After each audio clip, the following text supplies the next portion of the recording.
وكم فاجأ سنة ميل أن قبل ما قال وأرتوا كان كل جوجا أمين وناكسن حلك سواء يكون هايد الهان تيمبا جيلن ميديا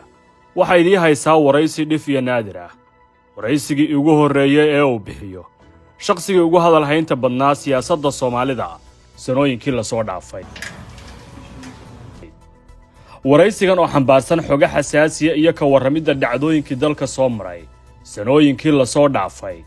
ayaanu la yeelanay ama ka qaadnay Fahad Yaasiin Xaaji Daahir oo soo qabtay 4 xil oo kala ahaa agaasimo madaxtooyo agaasimo ku-xigeen Niisa agaasimaha sirdoonka iyo nabad sugidda qaranka Niisa iyo la taliyaha amniga qaranka ee madaxweynaha Soomaaliya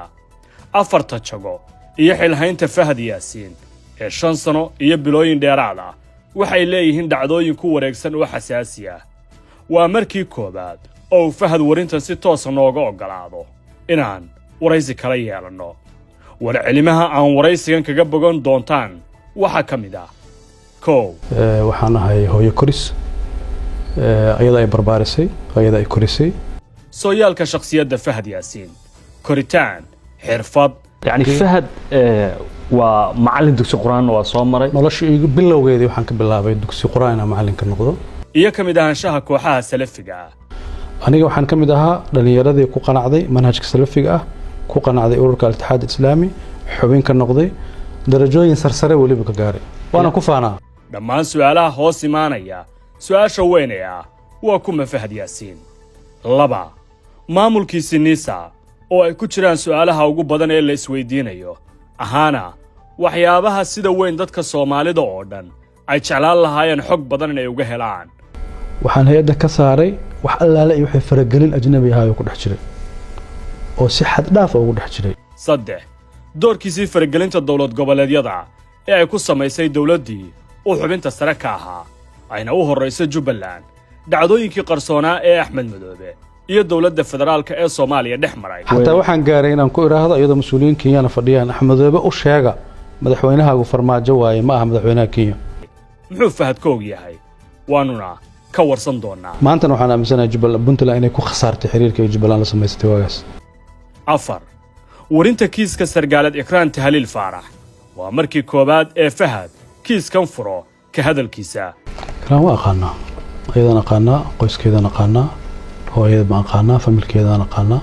xogo xasaasiyana waa uu noo sheegay waana diihaynaa ra'iisul wasaaraha Soomaaliya wuxuu sheegay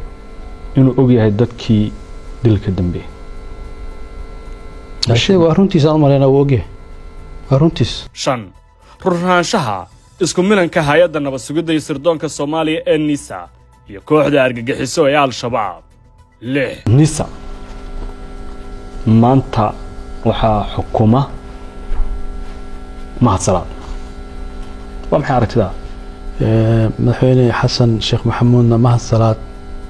aqoon ma laha ma yaqaano hadduu aqoon lahaana uma magacaabeen muxuu og yahay oo gaar ah oo waraysiga uu ku sheegay waxaan rabaa inaan kuu sheego sargaalka nabad sugidda Soomaaliya ka tirsan ee sir qaran la wadaaga taliyaha cusub ee la magacaabay waa qof sirtii qaranka u dhiibaya qofkii laga ilaalinayo 7 dhalinyaro Soomaaliyeed ama askar hadba sidaa doonto ugu yeer ayaa laga qaaday Soomaaliya la geeyay Eritrea maxaa xog ka hayaa Fahad Yaasiin hal askari oo ciidanka dawladda Soomaaliyeed ay u dirtay Eritrea oo tababarka military u aaday hal askari oo ka qayb galay ma jiro dhammaan su'aalo waaweyn oo la xiriira malafkaas ayaanu iyana weydiinay 8 haddii laga guulaystay madaxweyne Farmaajo Fahad oo saaxiibkiis ahaa iyo isaguna ay bannaan joog yihiin maanta dawladda Qatar oo saameyn xoogan ku lahayd Soomaaliya saaxiibna la ahayd Fahad Yaasiin xiriirkeedu ma sii jiri doonaa Fahad iyo Qatarse maxay tahay dunta isku xirtaa Fahad institution ma aha hay'ad ma aha qof baa hadda maxay la soo xiriirayaan dawladda Soomaaliya madax ka 9 shantii sano ee la soo dhaafay siyaasadda arrimaha dibadda ee Soomaaliya gaar ahaan saameynteeda gobolka ma dalal kooban ayay u xirnayd oo lagu raali galiyay dal hay'adna wasuugadeed baa indhow ah jiritaankeeda mas'uul u ah muuqaalkeeda u ah 10 maxay tahay qisada Fahad Yaasiin iyo Djibouti waraysigan gaarka ee aanu la yeelnay Fahad Yaasiin Xaaji intaas oo keliya kuma koobna haddii siyaasadda soomaaliya in lagaa badiyo ceeb ma aha khaladna ma aha doorashada mar baa gashaa ood guulaysan mar kalead geli ma guulaysanaysid waa natural adduunka oo dhan bay ka dhacdaa waa isku darka nolol waryannimo shaqo siyaasi iyo xogo surdoon oo culus waxaana aannu wax badan kaga ogaan doonnaa su'aalo badan oo aysan sahalahayn inay bannaan ka yimaadaan haddii waraysigan uusan naga oggolaan waraysigan waxaan u tami doonnaa qaybo kala duwan oo halkan aannu marba qayb idinkugula wadaagi doonno ma jeceshahay inaad barato qur'aanka kariimka ah iyo culumta shareecada ugu kaalay markaska nuureyn online oo baro adigoo gurigaaga jooga qur'aanka higaada iyo culumta kale islaamka wixii faahfaahin kala xiriir nambarada shaashada kaaga muuqda